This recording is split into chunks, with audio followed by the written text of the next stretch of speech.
Previously on. Hello, and welcome to the 11 o'clock news. It's gonna get all the girls with that. The capital letters represent dominant genes, and the lowercase letters represent In recessive this genes. example, we have both dominant and recessive genotypes. Hello, and welcome back to the 11 o'clock news. Today, we'll be talking about where babies come from and the structure of DNA. Now on to Emma with the basics. When DNA is formed, there are chromosomes taken from each parent and they cross over. This is what makes us different because every DNA strand is different. The genetic material called DNA comes from the nucleus. Chromosomes are a part of DNA, and inside those chromosomes we have genes. Everyone has 46 chromosomes in total, but they pair with each other to make 23. Now on to Alex to describe this more. So crossing over is when chromosomes join together and remix the chromosomes for a person. This way we are all different.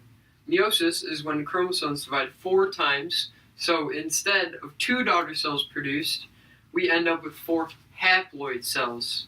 These cells are used for sperm and egg cells when sexual reproduction takes place. This determines whether or not the baby is a boy or a girl. The RNA molecule carries messages from the DNA to other parts of the cell for handling. Most often this information is used to make proteins. Proteins are made by combining amino acids together in the order by messenger RNA strands that were transcribed from the DNA in the cell nucleus. A mutation is a change in DNA. A person's DNA affects how we look, behave, and our body functions. So a change in the person's DNA can cause change in all aspects of their lives. Mutations are required for development. Mutations can also cause disorders such as Marfan syndrome. Mutation in the FBN1 gene is what causes Marfan syndrome. A person has chromosomes, and the DNA inside the chromosomes is what makes us who we are. DNA goes through a number of processes with RNA to create new instructions for their children later created. All of our DNA is different, and that is because DNA has different structure. Some bonds could be in the middle for some people, and on the others it could be on the top. My DNA is what makes me fabulous. See, this is why I quit in the first place. See, I'm so fabulous, even Emma can't handle it. However, not everyone gets my fabulous DNA, because when DNA is being coded, there could be a malfunction in the strand that isn't caught by the trash can picker-upper thingy. It's called DNA polymerase. Well, that word is too difficult to say, so don't correct me. My DNA is perfect, so everything I say is perfect. Sassy. I'm not sassy. Great, I'm gonna be the next one to quit, aren't I? Meiosis is the base of how we are different. I've already covered that, but it's important for a reason. If we didn't have meiosis, all of our DNA would be the same.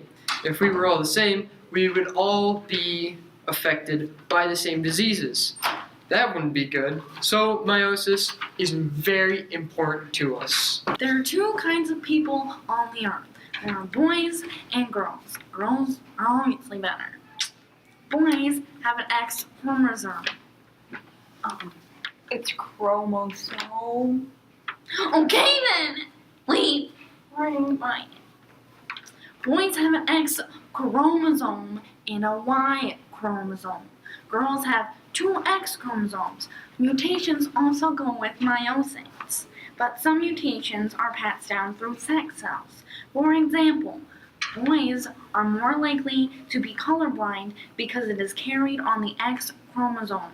Girls have 2 X chromosomes, so they could be protected, but boys only have 1 X chromosome, so if that one is affected, then they will get it. Wow, she followed the notes. Can you believe that? Well, that's all we have for today. And to all the kids out there who want to know where babies come from, I will answer. Whenever there's a rainbow, every color is a baby being delivered. What about the stuff we just talked about? The clouds take care of that, duh! I think I need another raise. Until next time, remember, Always lick a doorknob! goodbye!